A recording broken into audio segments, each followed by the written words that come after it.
Lagerbier is very exciting. It's unfiltered Franconian style lager. Yeah. So Franconia is a part of Germany in the northern Bavaria, where a lot of their lagers are very delicious. They are all unfiltered, and well, not all of them. They do have some like filtered and unfiltered versions and stuff. Yeah. Awesome. Cheers. Thanks for having us, man. Yeah, for sure. You do get a lot of fruity esters from it, like banana. I get a little bit of, you know, like light fruit like that. Yeah, it's awesome. It's you know, it's a little bit more complex than easy drinking lager. Yeah. But it's still very smooth, easy drinking, perfect summer beer. Yeah, it is. It is, and I mean, like you still get like that fresh baked bread, you know, and like it's like pale straw color, so it's very, very light, right? Yeah. But very easy drinking, very smooth too. Yeah, for sure. Most of our beer is unfiltered, but we do have a filter in case we want to make the beer nice, crispy, clear. Yeah, which we do a few. Our red ale is filtered. lagers, right? Would be there too. Yeah, for sure. Yeah. We had a summer lager last year that we filtered, and it was very nice and clean and crisp and easy drinking. In small cans too, so it was nice just to throw back. You know? Have you experienced, like, these are all conical fermenters? Have you experienced with like non-conical fermenters? You can see there's a difference there? Yeah, there's a big difference for sure. The wider bottom ones are cool for certain styles of beer. They can help enhance flavor in certain styles of beer. So our tanks are actually wider and shorter than they typically would be for this size because of our sealing height. But that actually works in our favor because we get the proper cone angle to help us crop yeast. Yeah. But the tanks are a bit wider, so there's less like CO2 bubbling through the beer. So it makes like more aroma gets stayed in the beer. Yeah, that's really nice. Cool. Yeah, but we still get the proper bottom to help us get the yeast out, which is great too. So it was a very good balance.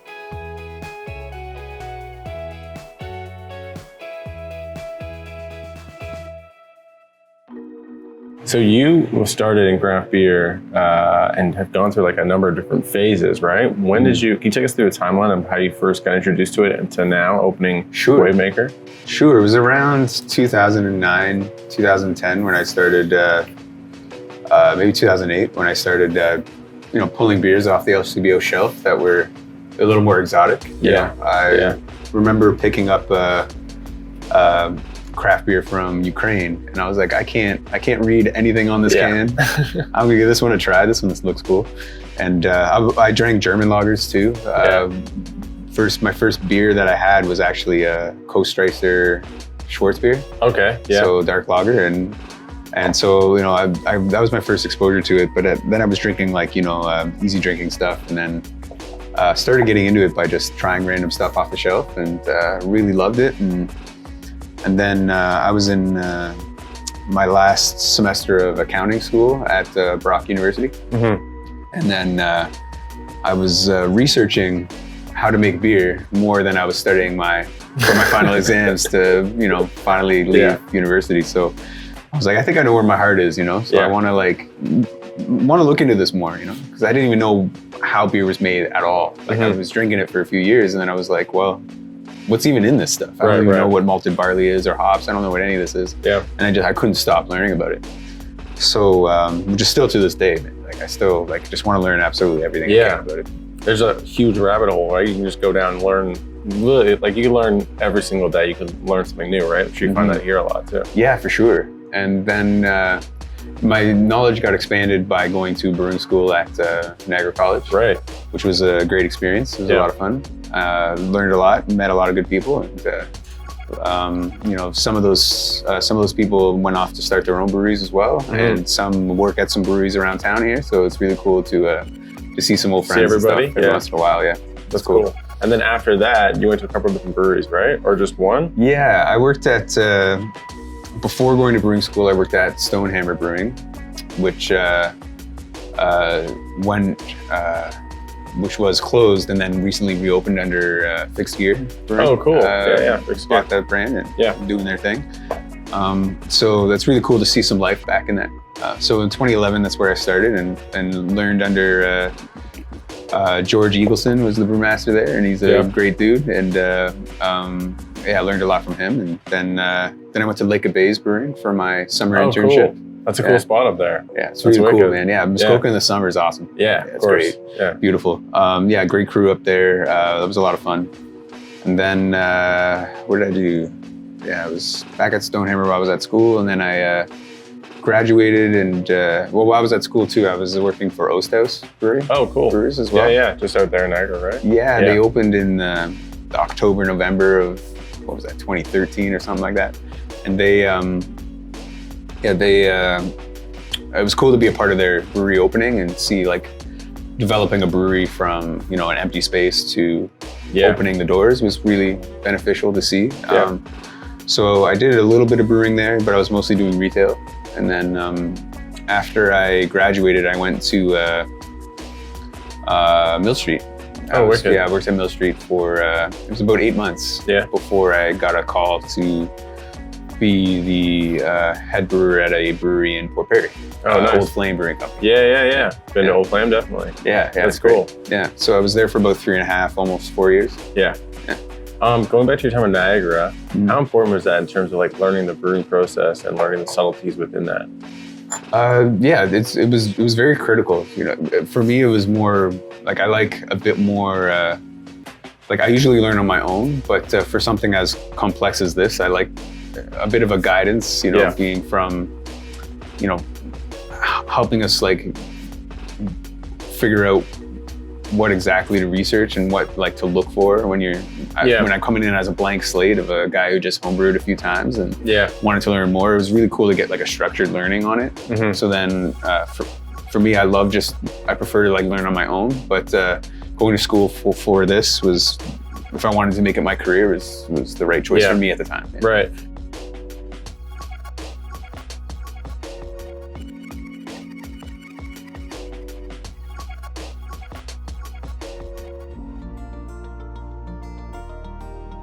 Yeah. This one is really fun beer too. It's very, very, very clean, easy drinking, caramel notes, not a lot of roastiness going on. So it's just like drinking caramel. Yeah. And it's 5%. The first batch was 4.5, so that was kind of cool to do a bit of a lighter version. Yeah. And then you bumped it up a bit with the second. Is this only the second batch? Only the second batch. Oh, cool. So it's still pretty new. Yeah, we want to keep this one almost year round, I guess. Like we have a big fan base here at the brewery that loves this beer. Yeah. And so I'd like to keep it on a more regular basis now. Yeah. Like it kind of hits those notes of if you want something easy drinking. And I notice it pairs well with a lot of like red meats and stuff. And if I'm eating something hearty, it kind of goes with that too. Yeah, and there is like a crispness to it, and it is really clean, easy drinking, but there is that caramel sweetness, which gives it a bit of flavor too. Yeah, for sure. So it's not like a big-bodied, huge-bodied amber ale, right? Which I kind of like for this beer. Like something crisp and easy drinking is my objective for this one. Nice. The brewery has been in development since the end of the summer of 2017. Yeah. It took us about a year and a half to get open, start to finish. This building is from around the 1940s. Oh wow! It was my landlord's dad's shop, where he ran a company called Heavy Duty Products, which now makes brewing equipment. Oh, no way. So they used to manufacture refrigeration for breweries, wineries, dairies, all those kind of industries here in this building back in the 40s and 50s. That's pretty wild. And grain mills too. So the grain mill that we have is a Heavy Duty Products mill that we bought from them. And they used to make those grain mills here in this building in the 50s. Nice. Yeah. When you opened, you started with the Heller Bock, right? And the oatmeal stout and the dark lager, right? Yeah. And since then you've done a number of different beers. Like you got your first sour on here, which we're gonna get to, right? Yeah, and, which is the cask ale, right? Mm-hmm. Is that something that you feel like you've just taken full advantage of because now you have your own spot? And like we were just talking about this, you can kind of do whatever you feel like doing that week. Absolutely. Yeah. So, absolutely. Like if we have an idea to do something, we'll just do it. Like there's no considerations about will this, will that, none of that. It's like we just want to make a good beer and we feel like people will enjoy it. We'll definitely make it. That's cool. It must be nice to just have that creative freedom now too, right? To be able to do that. Mm-hmm. Yeah, for sure. Yeah, that was really good. And at Old Flame, their beers were great, but they focused mostly on lagers, which it definitely gave me a lot of experience brewing lager, which is great. But it's nice to have a bit of control over what kind of beers we want to do and just kind of roll with it. Of course, right? Yeah, just to get creative and kind of experiment with new flavors and new ingredients. Yeah, for sure. One of the things I love too is typically that you have like 1 or 2 taps that feature local hops, which is so cool. Can you tell us a bit about like the local hops that you feature and like why it's so important for you guys to use local ingredients whenever possible? Yeah, for sure. We did doing a local hop series of beers where we do different styles of beer with local hops. Yeah. And the first 2 were a blonde lager and a dark lager. Yeah. That featured hops from McConkey Farms in St. George. Yeah. And Tavistock hops from Tavistock. And they add their own unique contributions to the beer. Hops are really driven by terroir from the soil where they're grown. Right. So Ontario offers a bit different than something from the States or from Australia or Europe. They have their own characteristics, which is really cool. Yeah, so you're just trying to highlight them throughout these beers that you're offering here. For sure, yeah. I think that's really cool. Are there any other like local ingredients that you would use beyond hops? Yeah, some of our grain is Canadian grown, so it's grown in the prairies, but so not local Ontario. But we try to use Canadian grain when we can. But a lot of the beers that we do, if I'm brewing like a authentic German lager, I'll use German grown barley, or from the UK if we're doing like an English ale. Yeah. So I try to keep things as close to being true to the beer as we can. Yeah. But I do love using local ingredients when we can. Yeah. For sure. Yeah, I guess it would make sense, like if you're doing like the Lagerbier, for example, trying to get things like representative of that area, kind of make it authentic in that way. Yeah, for sure. Yeah. Yeah. Cool. Yeah.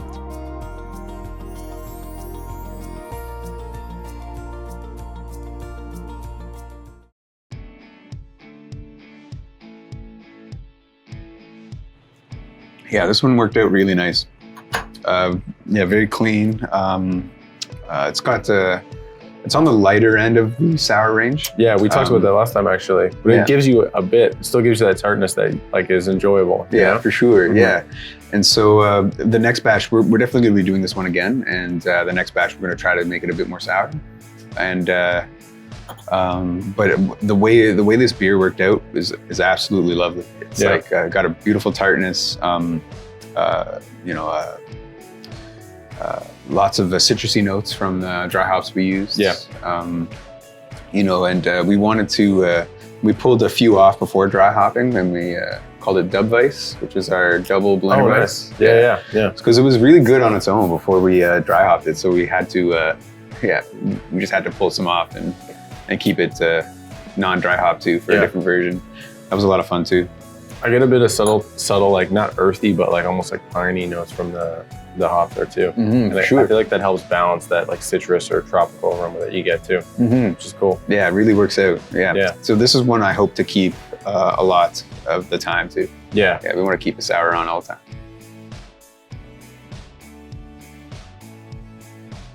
We wanted it to be an open concept tap room. Yeah. So with all the tables and chairs set up right in the brewing area. So yeah, it is a bit of an open concept and immersive experience. Yeah, you're like really like you're right in the brewing area, right? When you're sitting here. Yeah. Cool. So you guys are coming up on your 1-year anniversary, right? Yeah. And we talked about this when you were giving us a tour, but like it started as like an empty building, and it was so cool to see you guys like progress and actually build the bar. I remember when I saw the picture of the bar, I was like, this is so awesome. Yeah, thanks. What was that like to like finally open the doors to the public and see everyone enjoying your space? It was amazing. Yeah, we opened the Thursday before St. Patrick's Day. Yeah, which is the perfect time to open a bar or brewery. It was awesome. Yeah, it was great. And that's just the way the timing worked out. Yeah. We didn't plan for that, but it just kind of, once we got all our licensing and we had beer ready to sell, it just kind of worked out to be that weekend. Yeah. And so people were celebrating St. Patty's Day and already and jumping around from place to place. So we got a lot of people coming by for that celebration, but also because we opened and people wanted to check us out and stuff. And we're right in this residential neighborhood here, so a lot of the faces that came by for our opening, I still see them come back week after week. Yeah, that's really cool. And so now you guys have like a ton of events happening. Like you have food pop-ups all the time. It seems like, you know, we were here for the Crafty dinner with Lori from All Sauce. Yeah. You have like the trivia night as well. Yeah. Is that kind of the idea? Just like create an atmosphere where everyone's just like, you know, supporting other local businesses and things of that for nature? Sure. Yeah, for sure. We love to support other local businesses through whatever we're able to do here in our space. You know, food pop-ups are a big one.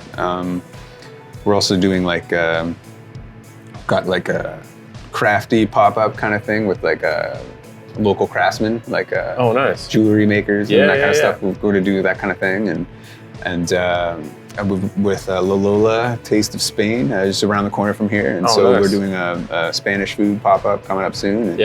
And we kind of want to support other local businesses whenever we can. Our t-shirt suppliers, you know, all are close, and you know, we try to stay as close to the brewery as we can when we're sourcing anything like that. Yeah, it's cool, and like the local support even extends to like different breweries as well. You know, which is so cool to see. But like usually you have a couple guest taps here as well. For sure. You know, and before you open, I know you brewed beer with like Brothers and Jackass and Chronicle out our way, which is so cool. That was cool. Yeah, I feel like that kind of speaks to like the support that breweries have for one another. You know, and I feel like that's great for craft beer in general. Yeah, for sure.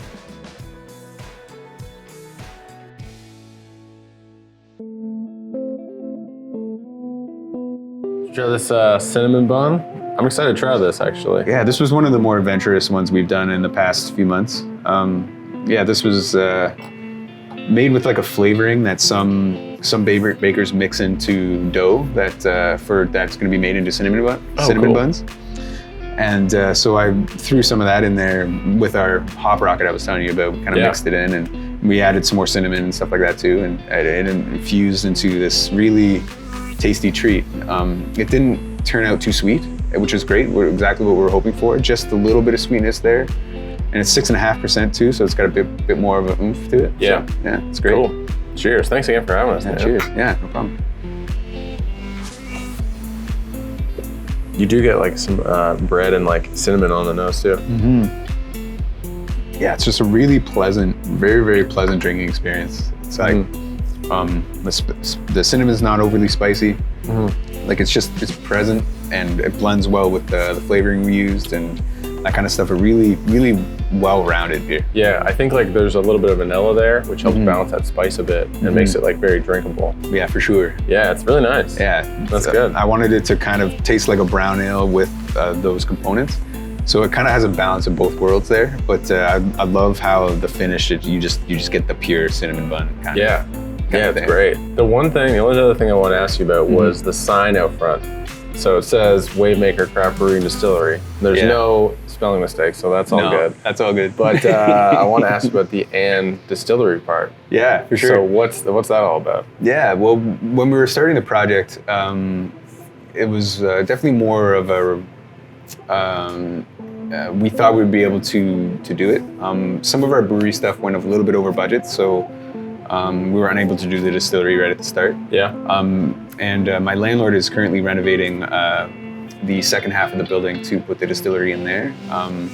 Right now we're in talks with the city about certain improvements we have to do to the building and some zoning considerations and those kind of things. We're just working that all out with them, and then if they give us the go ahead, we'll gladly pursue it. That's cool. So that seems like, I mean, there's so many things that I could ask you about this, but like it seems like there's so much opportunity to collab like beer, barrels, distillery, and like even like the barrels from there with the beer, you know? Yeah, for sure. Is that something that's the idea kind of? Yeah, for sure. And that was definitely the most exciting thing for me when I was thinking about it, is the potential for aging beer in the spirit barrels and then aging a spirit in that one, you know what I mean? Like doing like a lot of like crisscross and that kind of stuff. And I recently read about like whiskey IPAs. Have you heard this?